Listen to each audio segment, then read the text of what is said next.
Bismillahirrahmanirrahim. Assalamualaikum warahmatullahi wabarakatuh. Kita lanjutkan kembali pembahasan ke teorema-teorema isomorfisme grup. Nah, yang pertama itu biasanya disebut nama aslinya teorema fundamental homomorfisme grup. Tapi ada juga yang menyebutkan bahwa teorema namanya yang ini nih ya, teorema pertama isomorfisme. Jadi bunyinya adalah seperti ini. Misalkan V itu adalah suatu pemetaan yang mengaitkan antara grup G ke G aksen dengan grup operasinya yang berlaku di masing-masing grup tersebut ya. Jadi grup G dengan operasinya, G aksen dengan operasinya juga. Nah, V tersebut dikatakan merupakan suatu homomorfisme pada ya atau epimorfisme. Jadi homomorfisme pada dengan kernelnya itu V atau di sini dinotasikan K.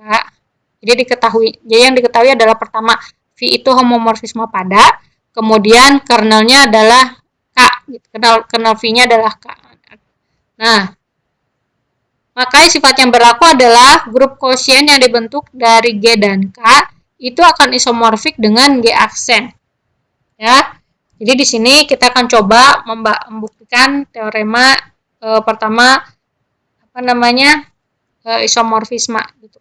Atau sebenarnya bentuk ada yang tadi itu teorema yang pertama isomorfisme itu kadang ada yang menuliskannya langsung aja G ininya kan kalau kernelnya jelas lah ya, G per kernel dari V itu isomorfik dengan V dari G ya, itu sama aja dengan G aksen, bisa dia menuliskannya seperti itu.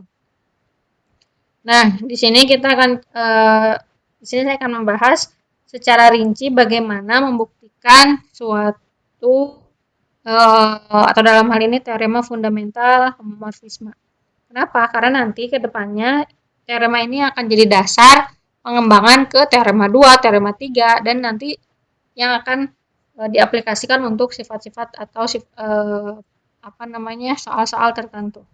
Gitu ya. Nah, oke, yang pertama seperti biasa kita tuliskan dulu yang diketahuinya apa. Yang diketahuinya tadi diketahui bahwa V dari G,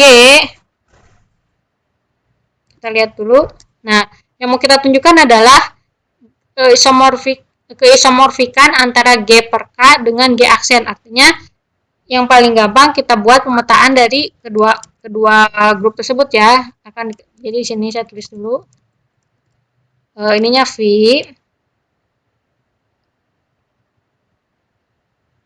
Kita V G ke G aksen. Itu adalah homomorfisme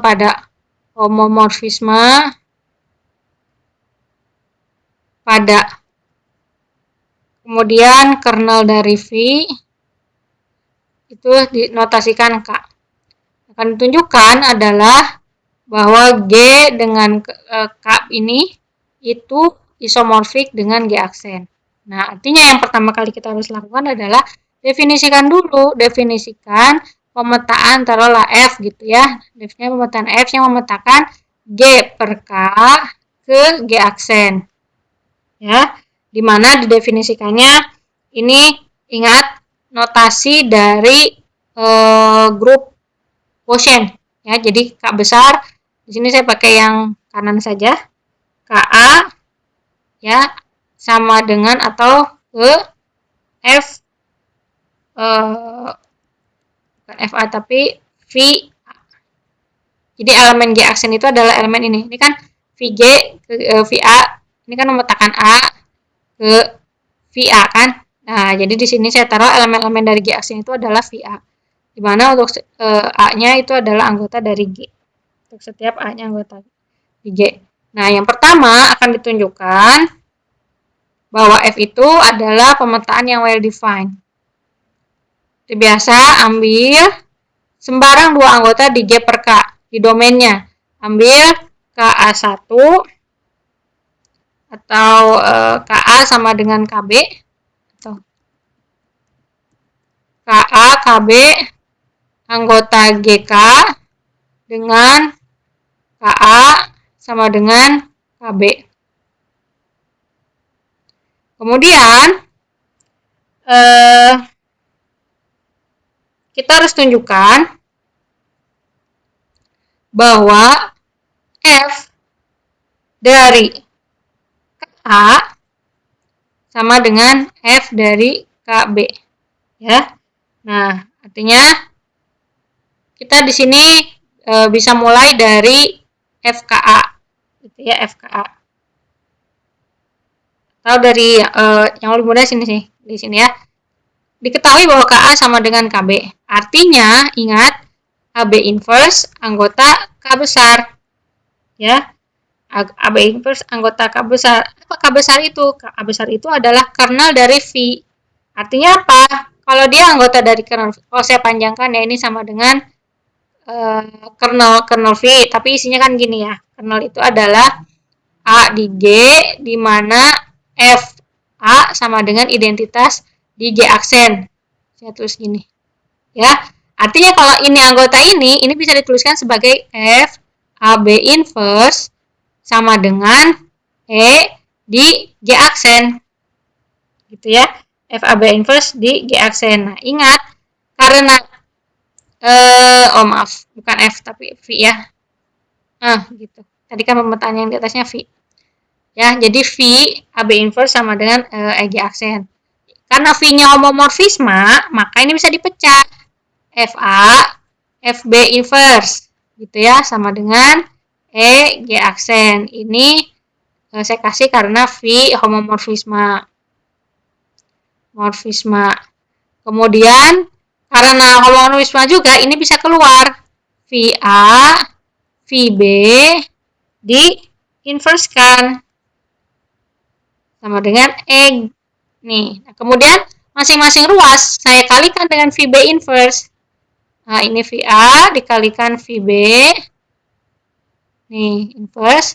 Ini identitas ya, bolehlah ditulis dulu G aksen dikalikan maaf. Ini dikali dulu VB. Maksud saya dikalikan VB ya, bukan VB inverse. Nah, supaya si ininya hilang. Ini G aksen dikali VB. Nah, kan ini hilang nih, jadi identitas. Artinya ini diperoleh VA sama dengan, ini juga nggak perlu ditulis, jadi VB. VA sama dengan VB. Kalau VA sama dengan VB, itu sama dengan apa? Artinya F dari KA sama dengan F dari KB. Gitu.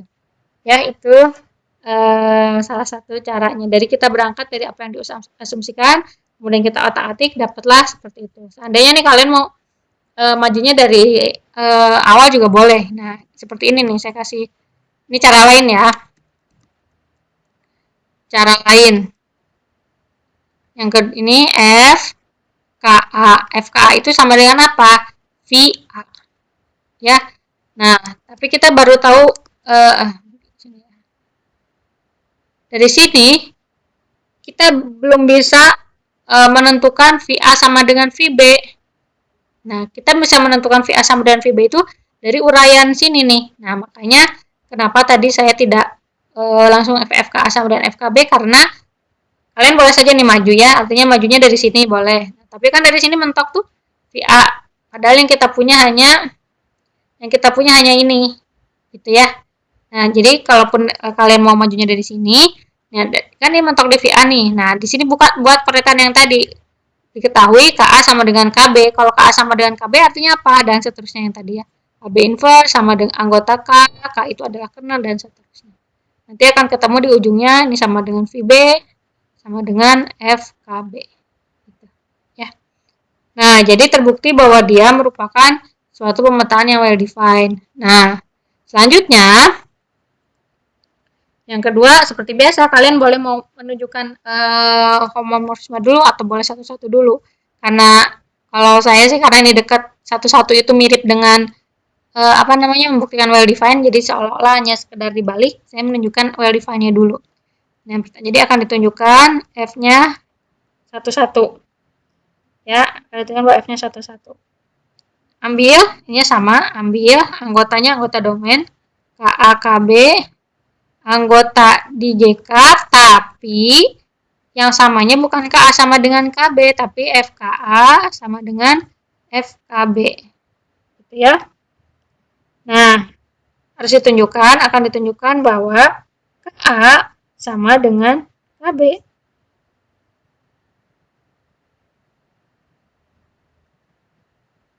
Gitu. Ya, ini bisa caranya sih dibalik ya. Jadi KA itu sama dengan apa? Gitu. Di sini nih supaya apa namanya? Kita buat coretan dulu ya. Nah, karena ini tidak terlalu clear, FKA sama dengan FKB. Artinya apa? FKA sama dengan FKB itu FKA sama dengan FKB itu kita lihat dulu. Artinya VA sama dengan VB. Ya. Kan FKA kan tadi FKA sama dengan VA definisikannya kan. FKB sama dengan VB. Nah, artinya FKA sama dengan FKB itu ini VA sama dengan VB.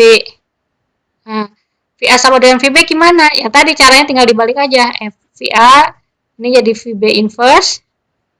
Ini jadi identitas dan langkahnya mirip dengan yang tadi, yang ini hanya dibalik. Ya, hanya dibalik. Jadi dibalik yang ini nih dari sini ke atas gitu. Nanti dapat hasilnya KA sama dengan KB. Ya, jadi KA sama dengan KB gitu. Nah, silakan didetailkan ya. Jadi tugas yang pertama adalah mendetailkan bukti teorema pertama homomorfisme. Nah, kemudian yang ketiga, tadi sudah satu-satunya, selanjutnya akan ditunjukkan pada. Nah, untuk yang padanya, ya kalian tinggal cukup ini aja akan ditunjukkan dia bahwa apa namanya F-nya pada, ambilnya VA, boleh anggota apa tadi G aksen ya, sembarang pilih, akan ditunjukkan terdapat misalkan KA bolehlah KA anggota GK. Ini sih sebenarnya merincikan definisinya saja ya, sehingga VA sama dengan FA ya. Nah, ini pilih KA anggota GK. Kenapa bisa ada KA anggota GK? Karena ada VA. Jadi eksistensi dari A-nya ada gitu ya. Kemudian kenapa dari mana eksistensi dari K? Karena V-nya homomorfisme, maka kita bisa buat K. Ya, dari situ pilih KA anggota GK. Kemudian berdasarkan definisi, maka berlaku berdasarkan definisi dari pemetaannya terdapat ini, maka KA sama dengan VA, ini sama dengan FA gitu ya. Nah, silahkan didetailkan ya. Itu aja gambaran garis besarnya saja. Kemudian yang ketiga, buktikan homomorfismenya. Nah, ini juga saya kasih gambaran besarnya dulu saja. Jadi akan ditunjukkan F homomorfisme. Ambil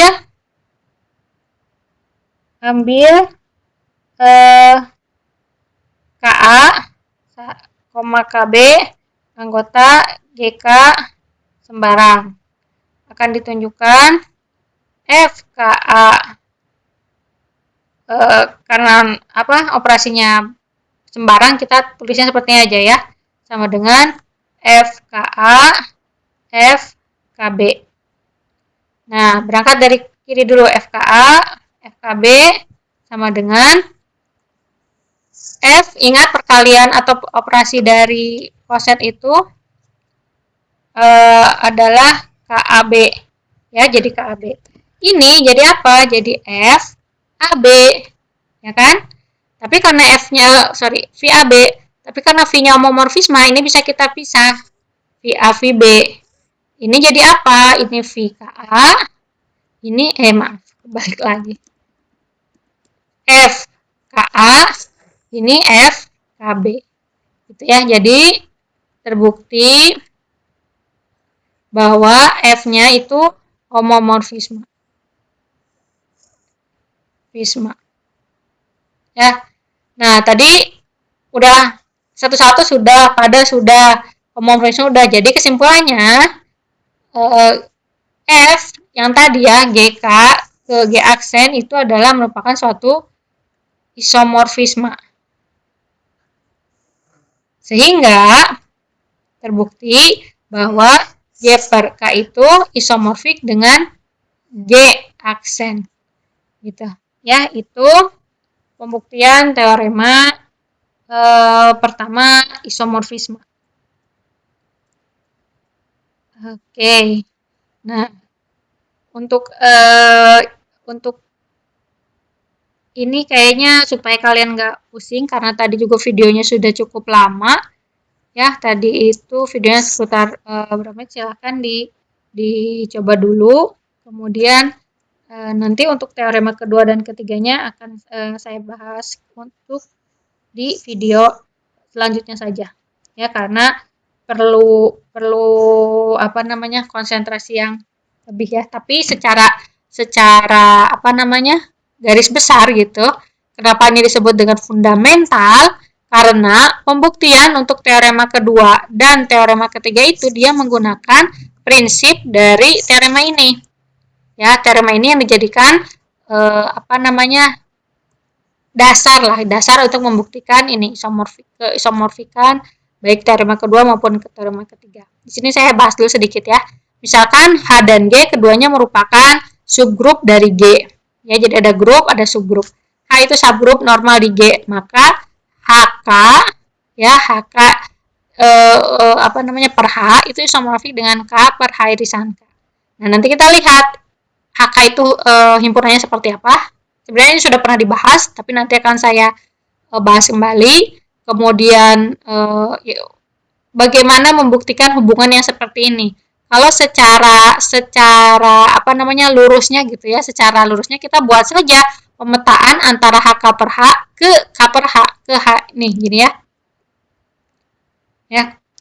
Kalau secara lurus atau secara langsungnya untuk membuktikan suatu dua buah grup isomorfik itu kan kita tinggal buat pemetaan atau kita cari pemetaan yang merupakan suatu isomorfisme.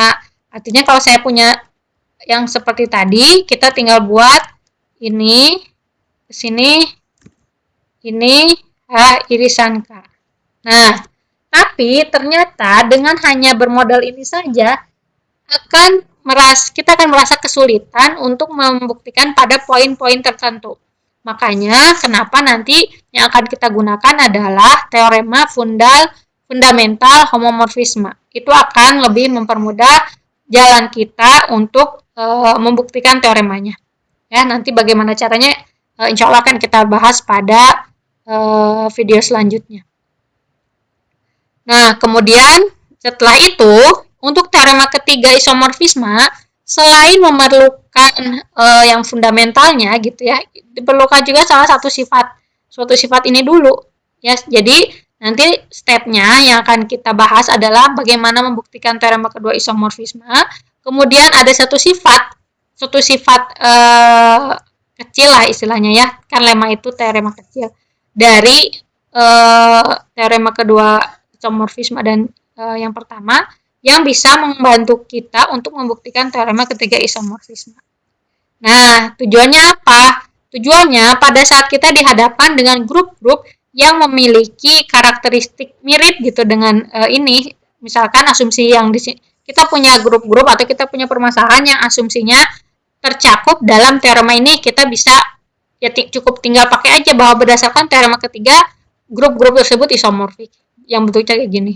Kemudian atau yang kita punya grup-grup dan juga subgrup yang sifat-sifatnya tercakup dalam teorema kedua, kita bisa langsung buktikan bahwa dia memang isomorfik berdasarkan teorema ini gitu. Ya, itulah kenapa ini disebut dengan teorema utama isomorfisme.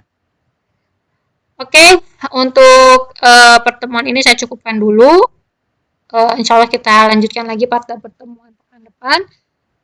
Silahkan dikerjakan latihannya. Jadi latihannya itu yang kalian cukup merincikan kembali bukti-bukti dari